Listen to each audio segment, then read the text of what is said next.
Good afternoon. Welcome to Lunchtime News. I'm Jackie Wambiru, bringing you the latest. Our sign language interpreter is Lucy Maura. And to kick off the broadcast, we cross over to EACC headquarters at Integrity Center, where the Ethics and Anti-Corruption Commission is launching a report of the National Ethics and Corruption Survey 2023, which the Commission conducted in December 2023. Now, the survey provides data on the prevailing perceptions, magnitude, forms and levels of corruption in the country, including the ranking of government ministries, departments, agencies and counties. Now we join our reporter Abdiaziz Hashim to give us an update of that report. Abdi, kindly bring us to speed.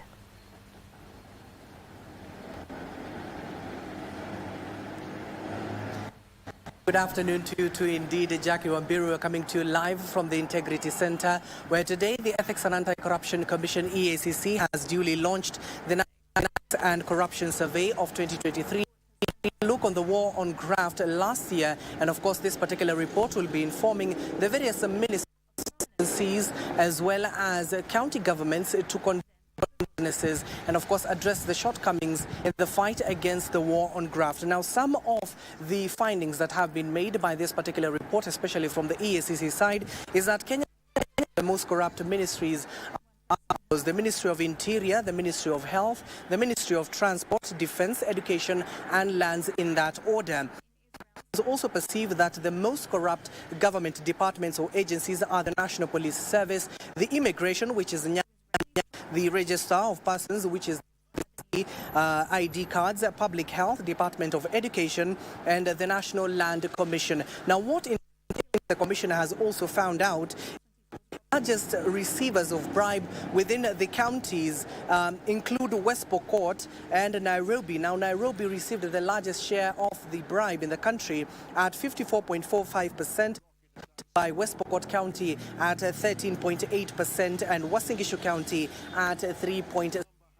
To get more details of this particular report, joining me right now will be the Ethics and Anti-Corruption Commission spokesperson, that is Eric. Join us. Thank you for joining KBC Lunchtime News. Tell us more about the report and what are we likely to see once the report has been launched. What are the new next steps that EACC will be taking? Thank you so much. It is true that today the Ethics and Anti-Corruption Commission has launched the National Ethics and Corruption Survey report. That is a survey that was undertaken in 2023. Basically, this report provides data on the prevailing perceptions, the magnitude, the nature and the forms of corruption within the government, that is the national and the county governments. We've been able to rank the county governments as well as ministries and the departments within government in terms of the perception of corruption. And this is very important information because it will guide the strategic interventions that the Commission will take.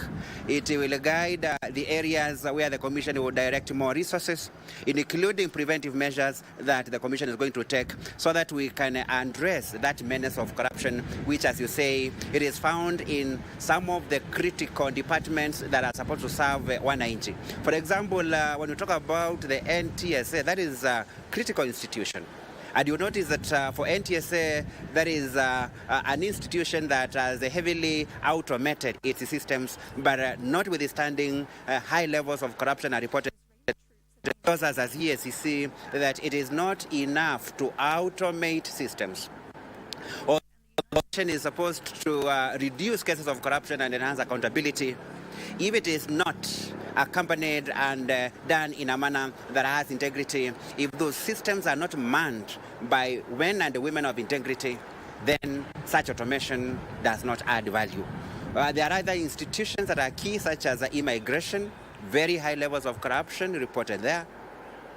That is another area where the public continue to complain that corruption has found its way in almost all the operations, and the EACC will be engaging those institutions with a view to developing preventive measures while at the same time taking enforcement action against persons who have either failed to do the right thing or any senior managers who are not doing that which is expected. Okay, thank you so much. That KBC spokesperson Eric Gumbi, just giving us a breakdown of this particular report that has been launched. Mind you, Wambiru and our dear viewers, is that the Commission, for the next 100 days, they will be engaging all these ministries, agencies, departments, and the county governments to ensure that some of the key recommendations they are making in order to combat this particular vice is addressed. Now, finally, before I hand it over to you, now the average size that the Commission has placed of bribe paid to public service, on average of respondents paid, the largest amount is 163,260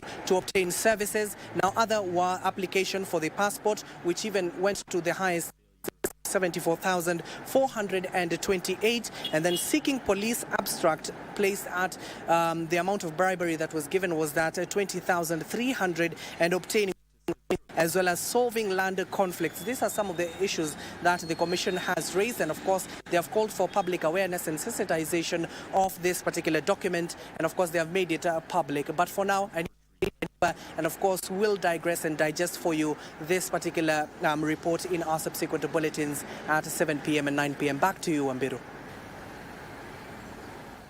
Well, thank you so much, Abdiaziz Hashim there from the EACC headquarters, giving us an overview of the just released report of the EACC on the National Ethics and Corruption Survey 2023. Now, moving on, top security and law enforcement officials gathered in Voi Town under the leadership of Cabinet Secretary of Interior, Professor Kithure Kindiki, to devise strategic solutions to pressing issues such as the ongoing battle against human-wildlife conflicts and mineral rights disputes.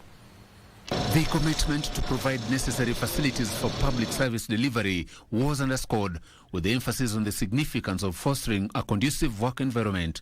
To bolster the battle against illicit substances, government officials led by the CS inspected Miritini Drug Treatment and Rehabilitation Center, identifying urgent requirements for a swift intervention. The national government intends to establish similar centers nationwide to offer treatment, rehabilitation and reintegration programs. The fight against alcoholism, against narcotic drugs and substance abuse, please take that war seriously. It's going to be a permanent war until we rid our country from the dangers of drugs and substance abuse. In Kwale County, the CS inspected the construction of a new sub-county headquarters aimed at enhancing administrative services.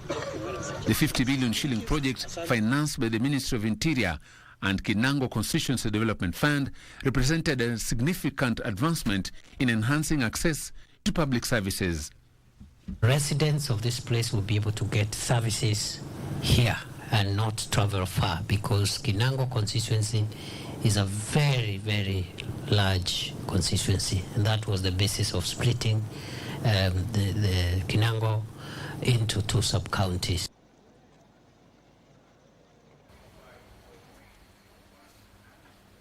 In Kiambu County, police are investigating an incident where a man was found dead in his house in Tinganga village after allegedly consuming illicit liquor.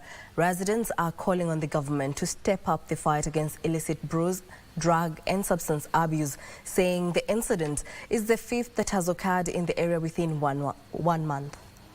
Brother, it really pains and it's really painful. Na sasa ile kitu tukitaka serikali ichukulie hawa watu hatua kali kabisa, simply because wao wanajitajirisha na sisi tunaendelea kufifia, simply because sisi tunabaki na jukumu. Ako na bibi, ako na mtoto, we'll take care of those people now. Serikali pia ijaribu vile iwezavyo, regardless of these people, whomever they are, wachukuliwe hatua kali kabisa. Tusahii napelekwa na pikipiki, vikapu.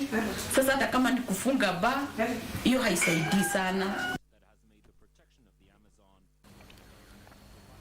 And now on education matters, university students in Wambiru County have condemned the killings at Malaso Valley and called on the government not to relent in the fight against banditry in the area. The students also want the government to act swiftly and provide a long-lasting solution in the banditry-prone areas to prevent further loss of lives and disruption of life.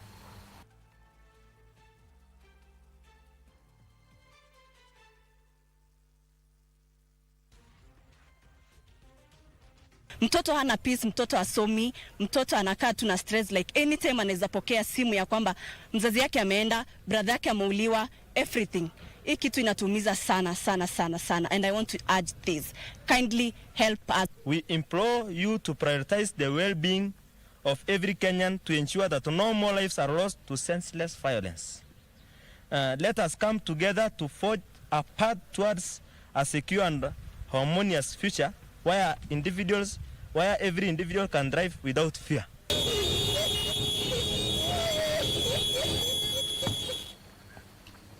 The Advocates Complaints Commission has struck off 4 advocates in KBC County from the practicing role and suspended another for 5 years. This comes after 128 cases of complaints were filed against the advocates by the Commission between July and December 2023. Speaking in KBC Town during a public sensitization session, Principal State Counsel in the Advocates Complaints Commission Lydia Ochako said over 12 million shillings have been recovered by the Commission from the advocates through alternative dispute resolution out of 116 complaints received against them. Between July and December 2023, we were able to subject 116 complaints through alternative dispute resolution and recovered a total of 12.168, 730 and 50 cents Kenya shillings on behalf of the complainants. We are able to assess these cases and know what can we do as a commission. We have several divisions within the commission, which we do ADR, which is alternative dispute resolution. We can prosecute. And now I cross over to Parliament buildings where Energy Cabinet Secretary Davis Churcher is appearing before the Senate. Let's listen in. Understand the question properly.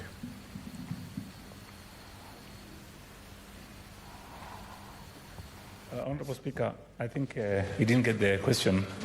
The question was, KenGen are starting a project in Lake Turkana. And that project is a wind project. They have already started public participation. I don't know if the CS is aware. If he's not aware, then I'm surprised.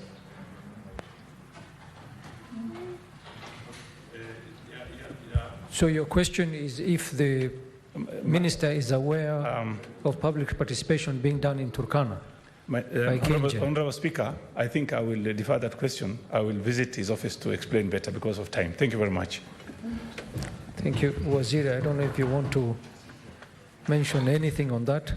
I'll be very happy, Speaker and Honorable Chute, who is we do quite a cup of teas in my office together, to look at that program for KenGen. I do know KenGen is looking at wind concessioning or wind generation out of that county. We need to pay attention to exactly what's happening on the ground. There are a number of other companies, private IPPs, who are looking at those wind concession up in Bobisa, down. There's a lot of wind resource in your county. And let's spend time together so that I can understand. And to an extent that we come to the ground to do public participation, we ensure that we carry the leadership along. So let me beg the House to allow me to defer that answer and possibly spend more time with Senator Chute. Thank you. Thank you, Waziri. At this time, I would like also to take this opportunity to thank you, Bwana Waziri, for coming here, for your patience, and for your good answers and elaborate answers. Well, that is Energy CS appearing before Senate. We shall be keeping updated in our subsequent bulletins. For now, we move on. An ungovernmental organization by the name Rahma Worldwide has teamed up with Mandera County government to assist over 500 flood victims in the county. The organization has donated assorted food items which include dates, rice, cooking oil and flour to the victims during the holy month of Ramadan. According to the Chief Executive Officer of Rahma Worldwide Aid Foundation, Dr. Shadi Zaza, the county has chosen due to the severe impact of the recent El Nino floods. Mandera people really need help, and Rahma Worldwide will be for them for the future. Nimeshukuru sana na naombea Mwenyezi Mungu hii watu ambao wametoa hii sadaka kwa watu wa Mandera wabarikiwe na waendelee kusaidia watu wa Mandera.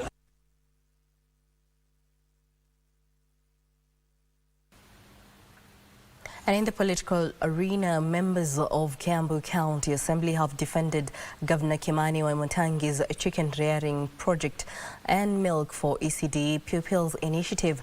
The governor has come under sharp criticism from lawmakers drawn from Kiambu County over the initiative, which they claim is illegal. Led by Deputy Majority Leader Francis Koina, the MCAs maintained that the project was approved by the County Assembly. The MCA spoke when they accompanied Wamatangi to Mutonya Dispensary in Ruiru, where he distributed 4,000 chicks to women groups.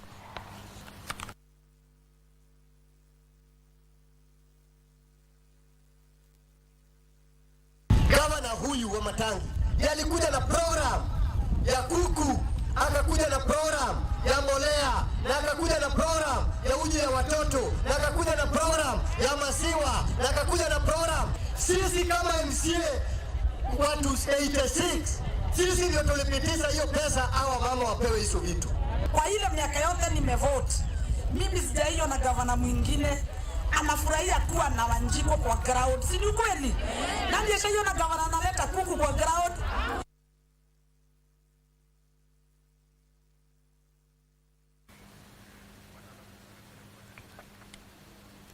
Authorities have commenced the release of the Shakahola tragedy victims' bodies to families for interment.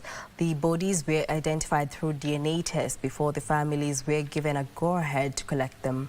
Human rights organizations have urged for swift action in the process and to assist these families in burying their loved ones.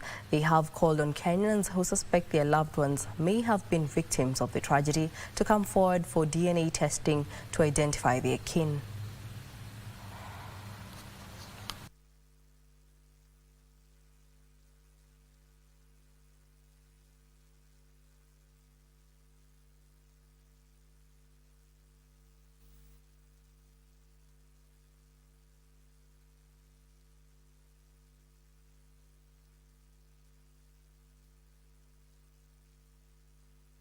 Today, for instance, up to now, we have only seen 4 bodies. They have not been released yet, but only one family has been able to see 4 sets of their family members, and that is very slow because we are approaching 1 o'clock. We came here at 8 in the morning.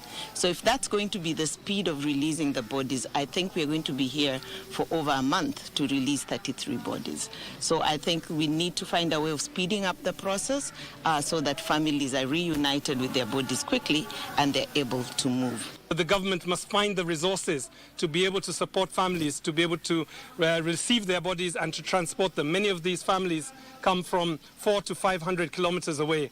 So we are calling on the Ministry of Interior and the National Police Service to be able to be facilitated to be able to do this as quickly as possible.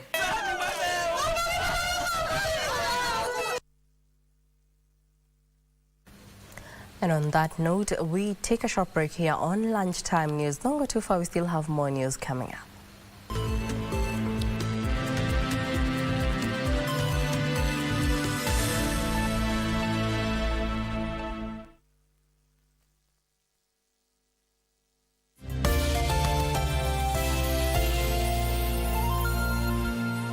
Watch the Mozartbet Cup as teams from both the top tier and low tier battle for the ultimate prize of representing the country in Africa's CAF Confederations Cup. Catch all the action live and exclusive on KBC Channel 1, beginning with a round of 16 matches, the quarter-final, semi-final and the final. Mozartbet Cup, live and exclusive on KBC Channel 1, your true sports partner.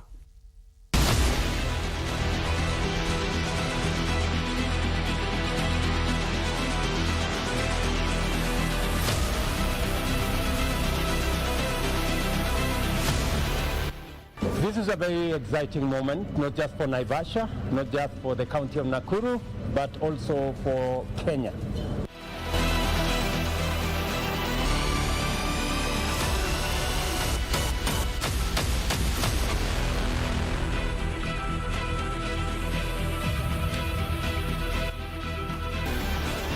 Okay, ready? Ready.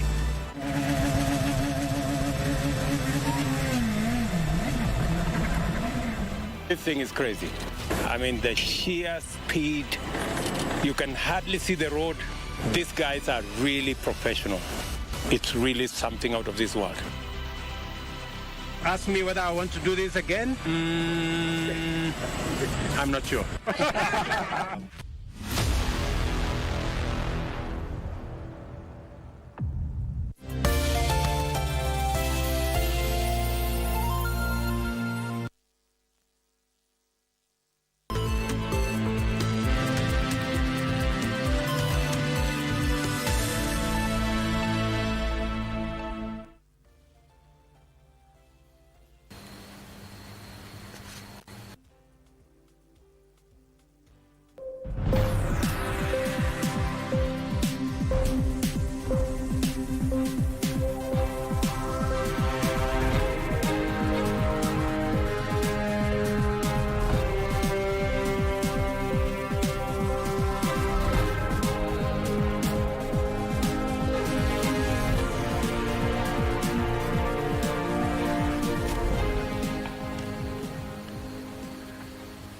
Welcome back. This is Lunchtime News.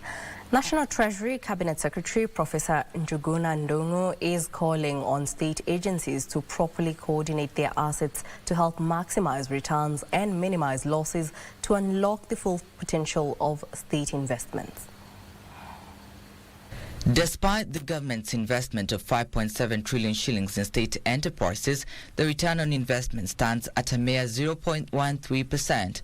The government is now considering the dissolution of up to 140 state-owned enterprises in an intensified push for better returns on investments. We have to understand that so much has been lost. So on top of raw returns, we also have pending bills that have to be looked at. So we are trying to say, how do we minimize this? Professor Njuguna says with pending bills from these entities accounting for a staggering 83.1%, there is need for state corporations to be accountable to ensure public assets work to benefit Kenyans. We want to make sure that you minimize the space in terms of losses, but you optimize the space in terms of returns to investment. This emerged during the handover of a 5 billion shillings interim dividend check by the Kenya Pipeline Company to the National Treasury, following a 21% surge in KPC's profitability to 7.6 billion shillings in the 2022-2023 financial year, up from 6.3 billion shillings the previous year. Where we are seeking to ensure that the assets are working for Kenyans. And we therefore wish to thank KPC board and management, today Waziri, for the gesture to give us dividends, interim dividends of 5.0 billion. However, in line with the asset performance, they could do better. But you have to take advantage of the market that is there. You can coordinate both your assets, your performance, and even coordinate other private sector actors to actually enlarge that space. Trevor Ngendo for Lunchtime News. Multinational hotel JW Marriott has officially opened in Nairobi at the Global Trade Center. President William Ruto says the hotel signals Kenya's steady push for a facilitative business climate. President Ruto said the JW Marriott Nairobi will directly employ more than 500 Kenyans. GTC and JW Marriott represent the immense positive impact of synergy between the public sectors and articulates the possibilities that can be unlocked by aligning private investment with a broader national development agenda. The Global Trade Center, which is part of this investment, developed by AVIC International Real Estate Kenya Limited, is a vast complex of amenities designed to promote global investment in Kenya and in our region. And I take pride in the confidence AVIC have shown in our country. It has been defined in our National Development Blueprint, the Kenya Vision 2030. The GTC has accordingly attracted a leading global hospitality brand, the iconic JW Marriott Hotel, to accelerate the transformation of Kenya's tourism, hospitality, meetings, incentives, and exhibitions. At a time when we have embarked on a fundamental repositioning of the sector in keeping with the imperatives of our plan.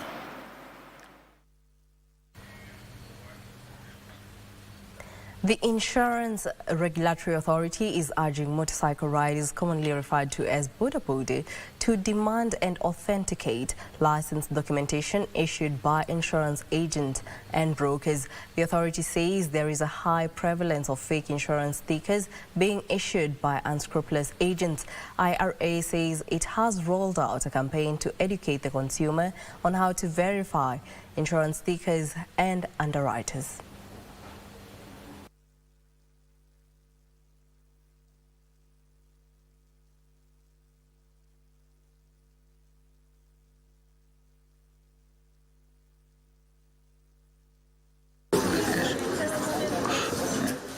So we have assembled more than 30 insurance companies at Jaramogi Oginga Sports Ground, and the government, about 7 government agencies, to discuss and also ensure that the citizens of Kisumu have been given information that can be able to be important for them as they carry on with the business of insurance. The authority wishes to encourage the boda to use the roads in a manner that is noted in the law, so that they are able to safeguard their lives and also secure or safeguard the lives of the other users of the road.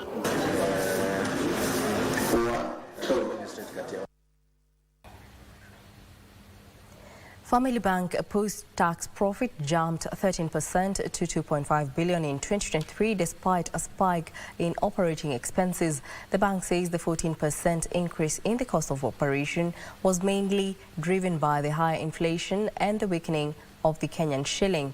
No stock of non-performing loans went up by 2 billion shillings to 14 billion shillings in the period ending December 2023.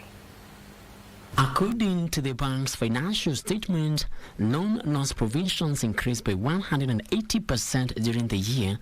The uptick was driven by both additional lending and additional downgrades by the group on customer loans in 2023, in line with the group's credit risk management practices. The bank's total interest income closed at 15.8 billion shillings, up from 13.1 billion in 2022. Interest income from loans and advances stood at 12.1 billion shillings, up from 10.01 billion registered in 2022. Its total non-interest income for 2023 closed at 3.8 billion shillings from 8.5 billion. Family Bank Chief Executive Nancy Njau says the growth in deposits was attributed to continued customer support across all segments and the acquisition of new customers during the year. The group's directors have proposed a 30% dividend payout equivalent to 0.56 shillings per share. Frederick Muki for Lunchtime News. NCBA Group PLC has reported 21.5 billion shillings in 2023 full-year net profit, representing a 56% increase that was powered by interest income. The lender has proposed a final dividend payout of 3 shillings per share that will be paid in May this year. During the year, NCBA Group PLC steadily increased loans and advances to customers from 278.9 billion shillings to 337 billion shillings. The increased lending powered up interest income from 26.8 billion shillings to 36.4 billion shillings. The board is proposing to pay a final dividend of 3 shillings. That added to the interim dividend will be therefore paying a full year dividend of 4 shillings. and 75 cents. In addition, interest income on government securities increased 9.7% to 27.2 billion shillings. This powered up the total interest income to 65.2 billion shillings, representing a 24.5%. On the other hand, operating expenses marginally rose from 37.9 billion shillings to 38.2 shillings on account of higher staff costs. The lender says staff costs increased 19.7% to 12.1 billion shillings following the lender's expansion drivers that saw it open more branches. And despite the gross non-performing loans and advances rose from 39.13 billion shillings to 44.55 billion shillings, the lender trimmed down its loss provisions by 29.9% to 9.2 billion shillings. We have now introduced what we call NCBA now loan for our core customers, and then through Loop we are lending up to 3 million shillings on an unsecured basis. And that is really just using behavioral scoring. NCBA Group PLC has proposed a final dividend payout of 3 shillings per share, which is in addition to the interim dividend of 1 shilling and 75 cents per share that was paid in September last year. This pushes the total dividend payout for 2023 to 4 shillings and 75 cents per share.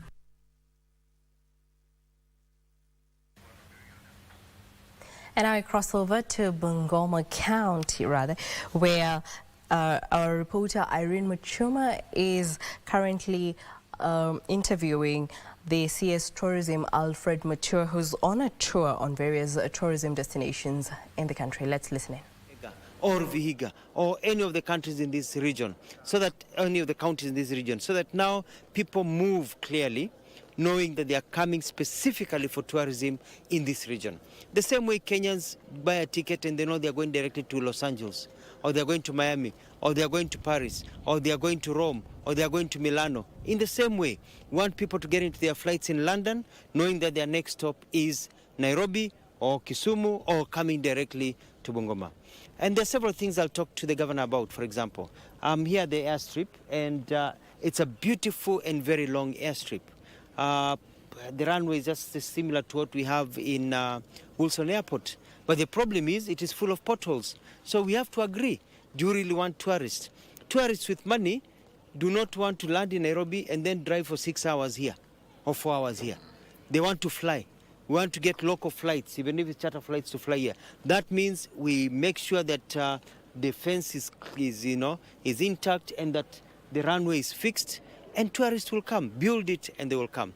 So this is very exciting. I'm here today. Tomorrow I'm in Busia, and the trips continue. Asante sana.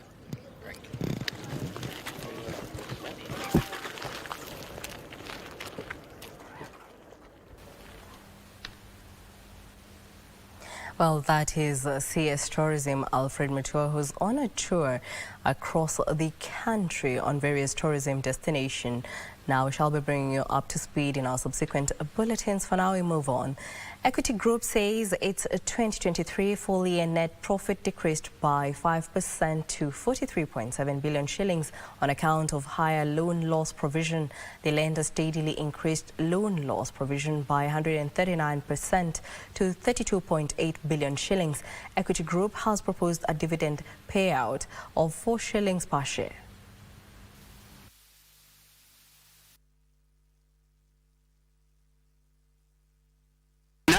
Customers in the bank grew by 10%. That again, an incredible vote of confidence, driving customers' deposit by 29% and loan book by 26%. So the bank decided not to carry the risk of this NPL into the future and bring it to this year. And as we saw, this is the highest provisions we have ever made in the history of Equity Bank. 32.8 billion. Not because the loan is deteriorating, but because you want to properly apply IFRS 9 provisioning.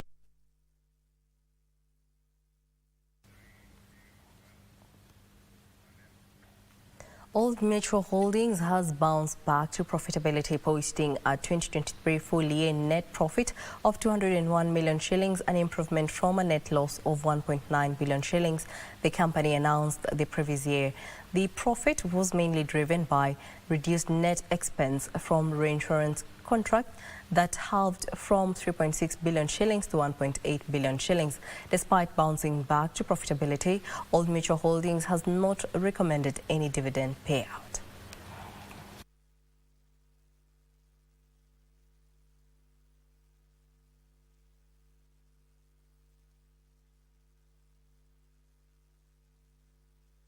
We are reporting an operating profit of 3.8 billion, which is 129% increase year on year, largely driven by our insurance service results.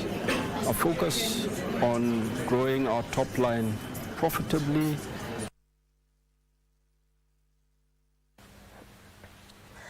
A Japanese nappy maker has announced that it will stop producing diapers for babies in the country and instead focus on the market for adults. OG Holdings is the latest firm to make such a shift in a rapidly aging Japan, where birth rates are at a record low. Details of these and more stories in news from across the globe. Sales of adult nappies outpaced those for infants in Japan for more than a decade. 758,631 babies were born in Japan in 2023, down by 5.1% from the previous year. OG Holdings said its subsidiary, OG Napier, currently manufactures 400 million infant nappies annually. Production has been falling since 2001, when the company hit its peak 700 million nappies. Back in 2011, Japan's biggest diaper maker, Unicharm, said its sales of adult diapers has surpassed those for babies. Japan now has one of the world's oldest populations, with almost 30% of them aged 65 or older. Elsewhere, fears have been raised of significant disruption to global supply chains after a container ship crashed into a bridge in the U.S. city of Baltimore. The ship, named the Dali, hit a support column of the Francis Scott Key Bridge in the early hours of Tuesday morning, causing it to collapse. The bridge spanned the entrance to the port of Baltimore, the busiest port in the U.S. for car exports and the 9th busiest overall. 6 people are missing, presumed dead. Officials have said that maritime traffic through the port, which last year amounted to more than 47 million tons of foreign cargo, will be suspended until further notice. Ian Muse, Lunchtime News.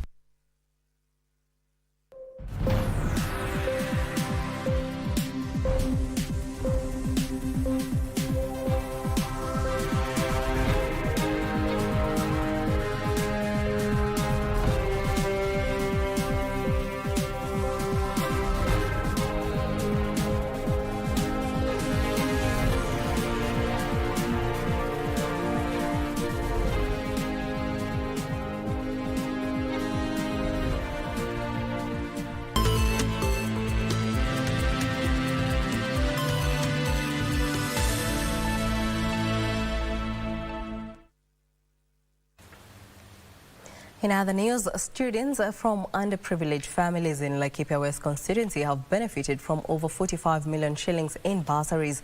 A member of Parliament, Washira Karani, issued the checks at Bishop Louis Secondary School in Nyahururu town, where he clarified that the kitty will benefit students from the constituency. He was responding to queries from tens of parents from neighboring constituencies who had come to the venue in the hope of securing bursaries for their children.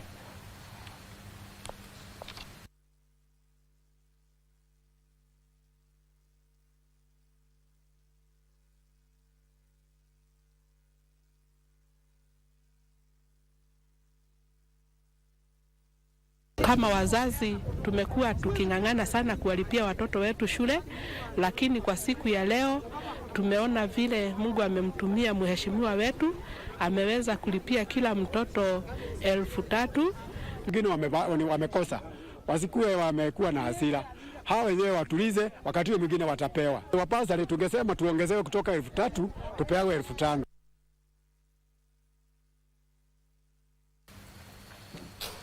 A section of members of the pastoralist communities from Isiolo and Marsabit counties are engaged in an initiative aimed at fostering harmonious coexistence. Samburu Women Representative Pauline Lengoris said the aim of the initiative was to bring together members of the two communities for the sake of development in the area.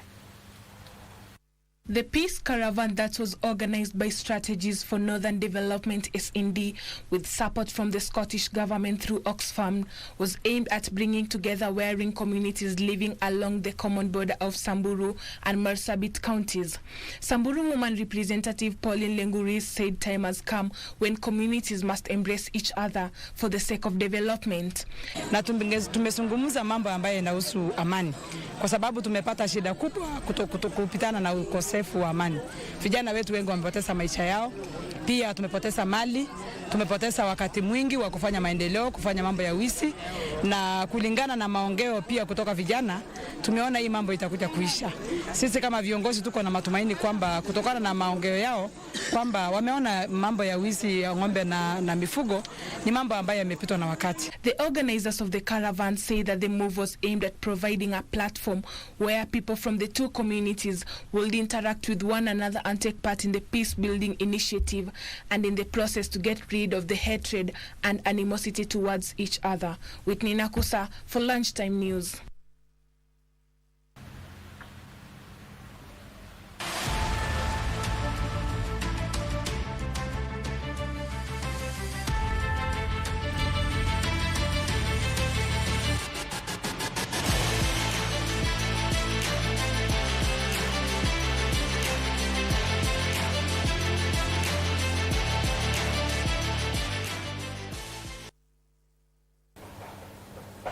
And in the sports arena, the national soccer team Harambee Stars is expected to return home tonight from Lilongwe after emerging victorious in the Four-Nation tournament, which ended yesterday in Malawi. The team defeated Zimbabwe 3-1 in their last match last night. Michael Olunga, who plies his trade in Qatar, scored 3 goals that did not only seal the victory over the Zimbabwe, but also earned him the tournament's top scorer award after accumulating a total of 5 goals. Earlier, Kenya thrashed host Malawi 4-0 in their opening match. The event brought together 4 teams, including Zambia, Zimbabwe, Kenya, and host Malawi. The Stars now shift focus to the 2026 FIFA World Cup qualifiers, where Harambee Stars have matches lined up in June. They will face Burundi on the 3rd of June, then face Ivory Coast 7 days later.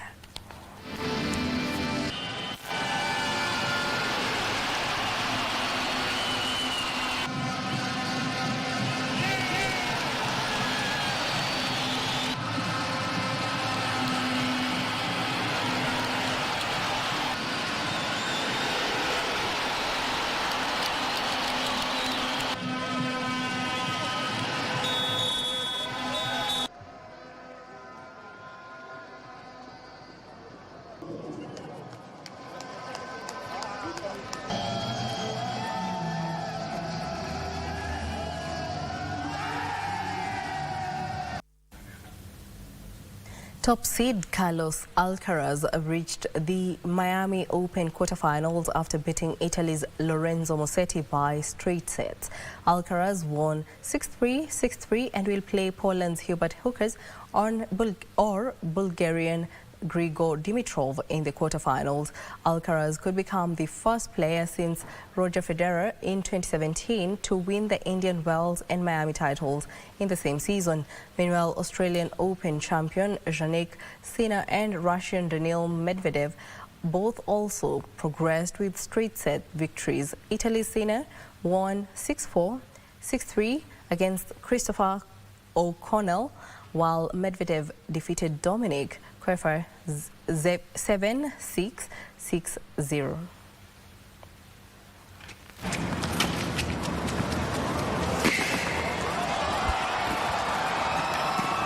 Oh, well done.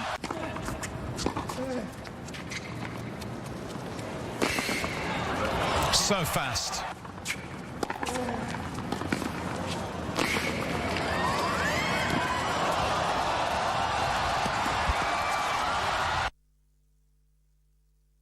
Oh, come on, guys.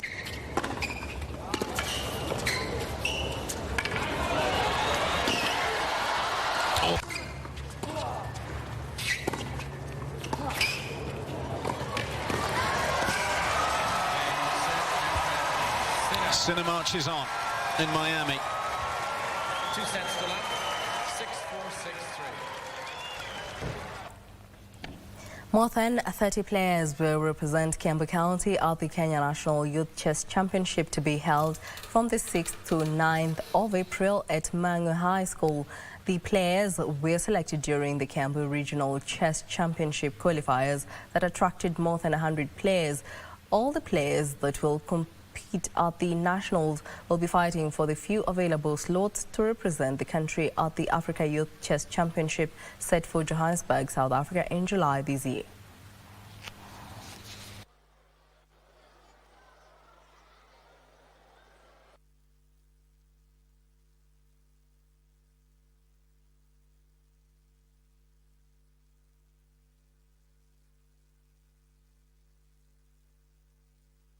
It was 2 points and I managed to have 3 by winning 3 games and losing 2 out of 5.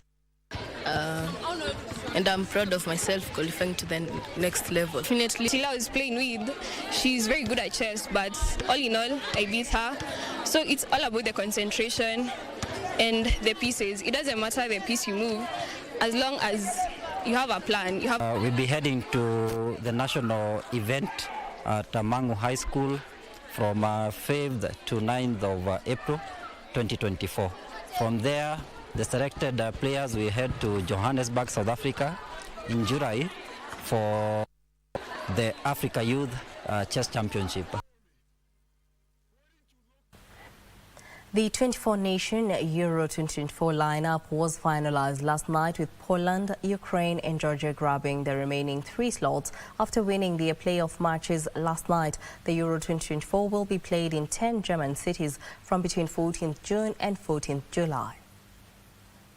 Wales 5-4 through penalty shootout to qualify for the Euro 2024.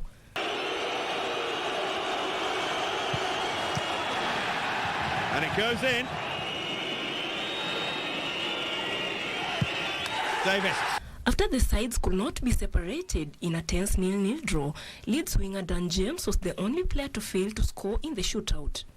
Poland's 5 perfect spot kicks earned them a place at the Euro 2024 in Germany this summer. Poland will go into a tough Group D with France, the Netherlands and Austria. Penalty has been checked. The goalkeeper.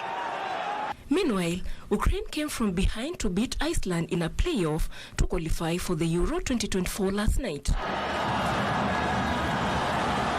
The Ukrainians were aiming to qualify for a first tournament since the Russian invasion of the country 2 years ago, and they did so by coming from behind to defeat Iceland 2-1 in a gameplay in the Polish city of Wrocław. Ukraine are in Group F with Belgium, Romania and Slovakia.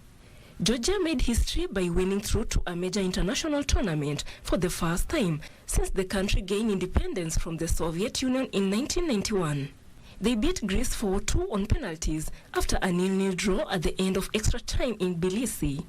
Georgia go into Group F to face Cristiano Ronaldo in Portugal, Turkey and Czech Republic. Joy Nabwile for Lunchtime News.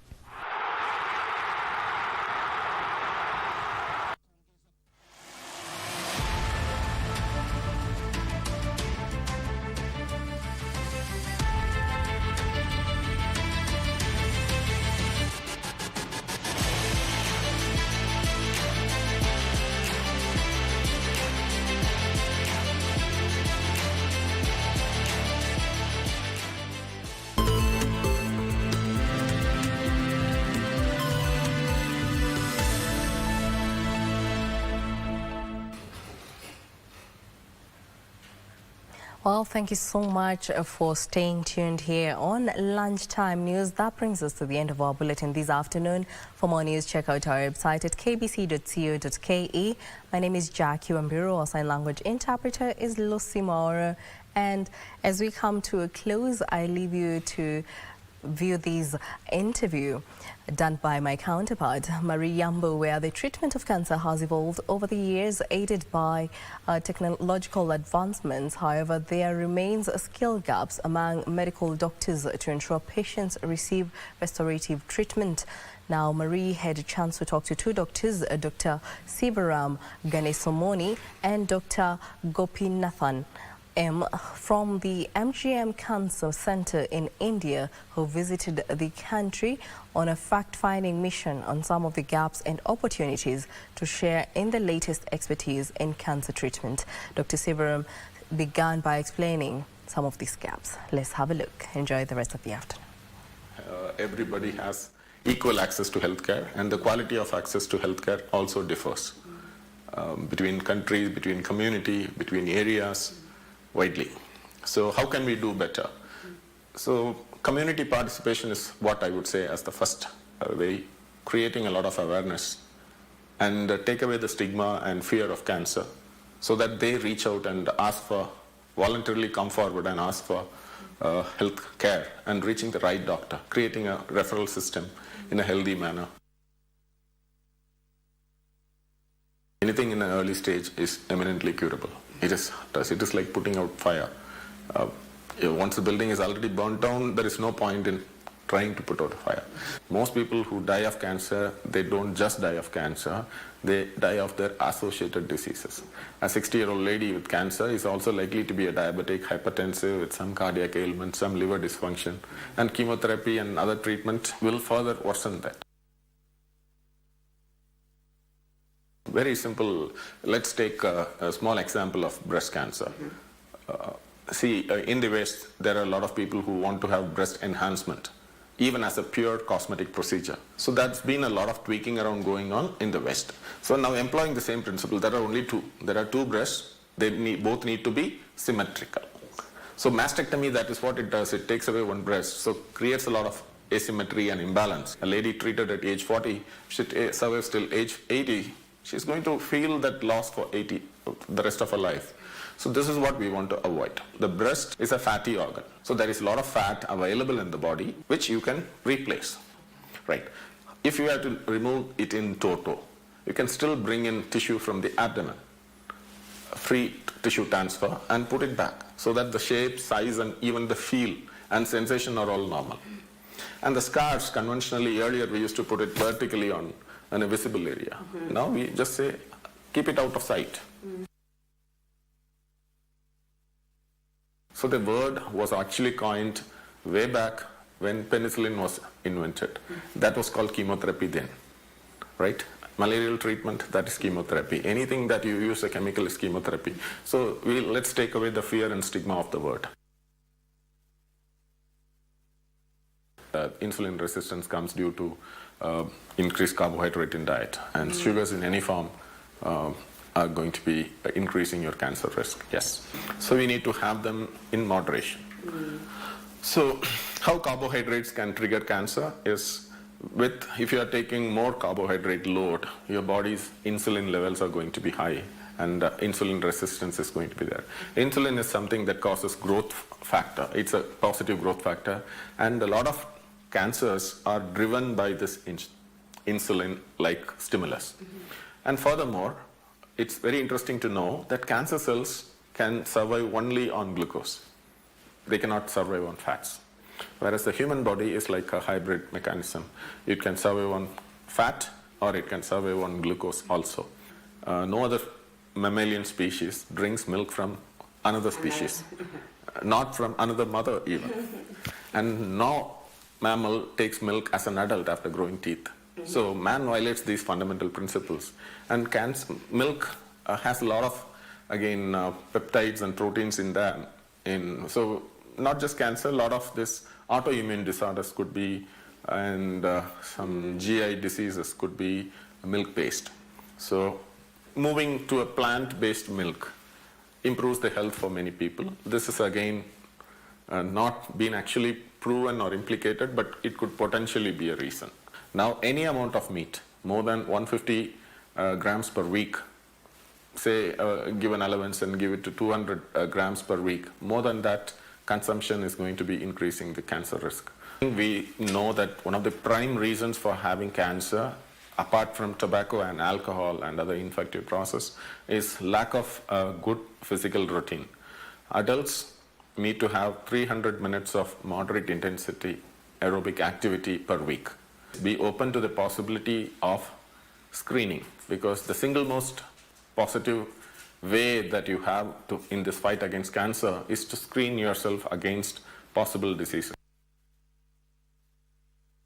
When I speak about Kenya, we also see a lot of patients with elevated family history of prostate cancer. They could be starting screening with a simple blood test, serum PSA, annually from age 55.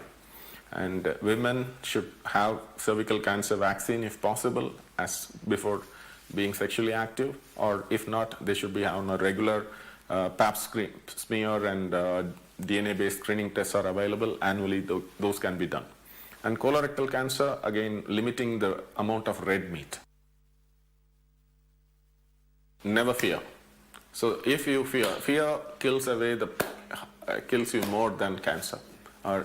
So anybody confused, anybody in fear, distress is less likely to make right decisions about treatment.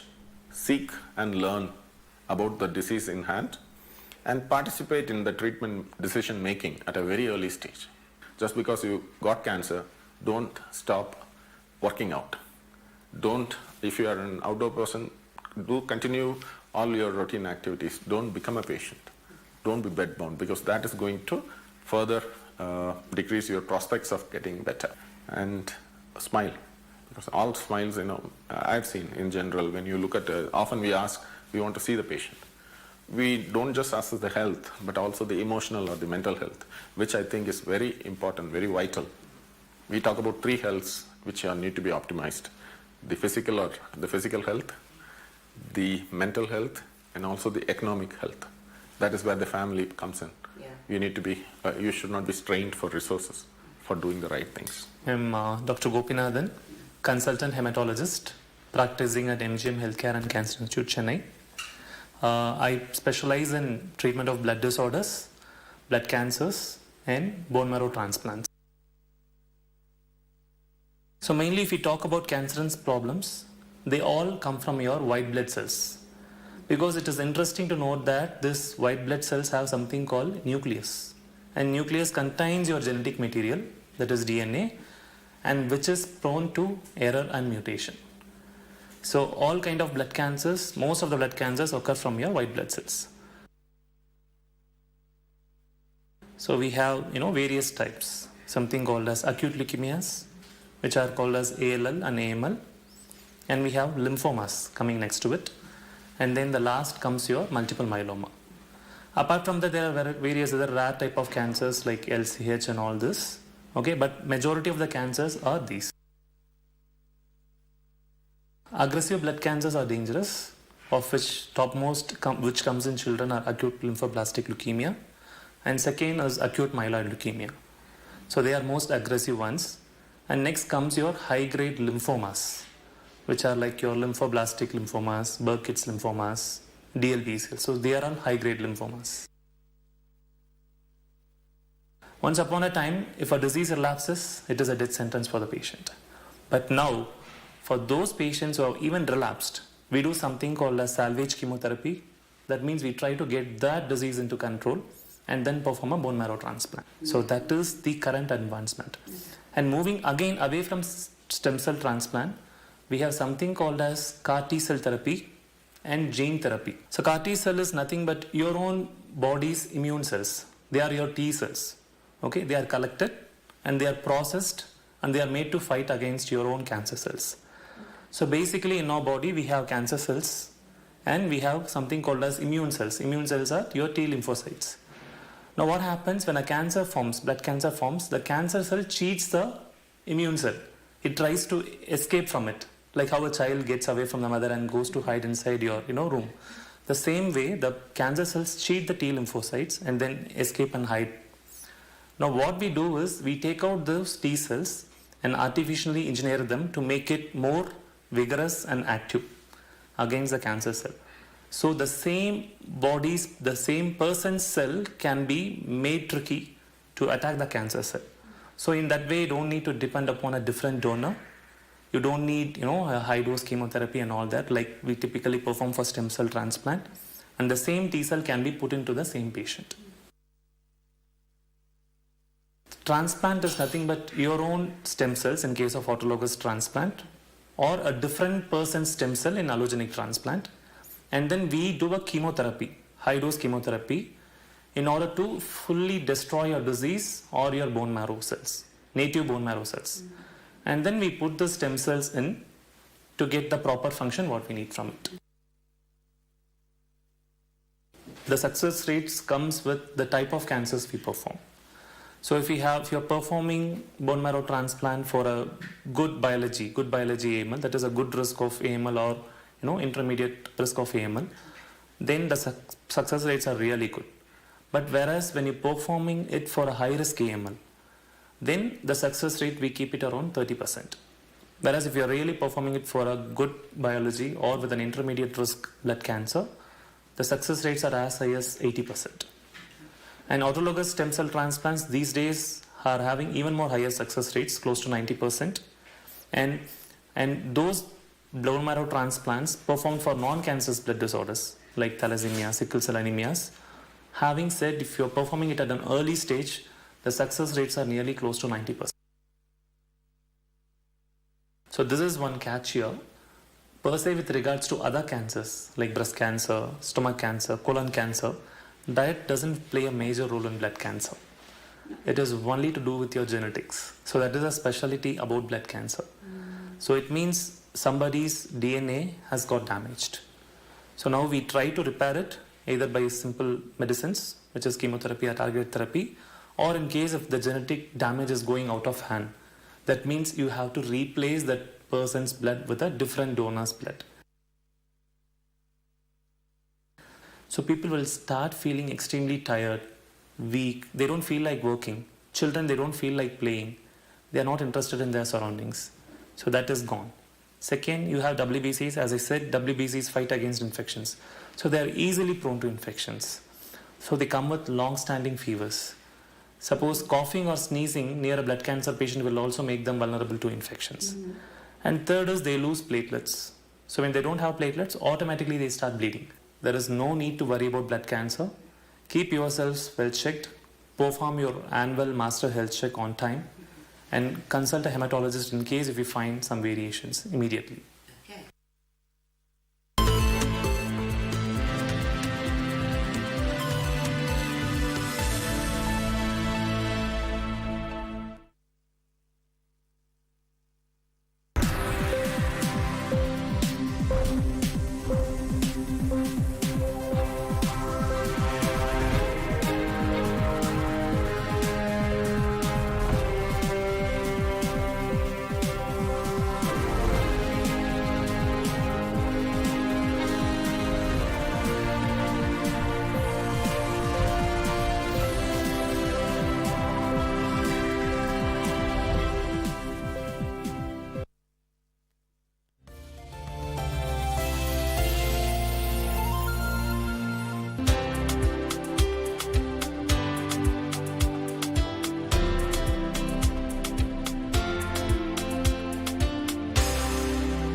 You should have looked for me.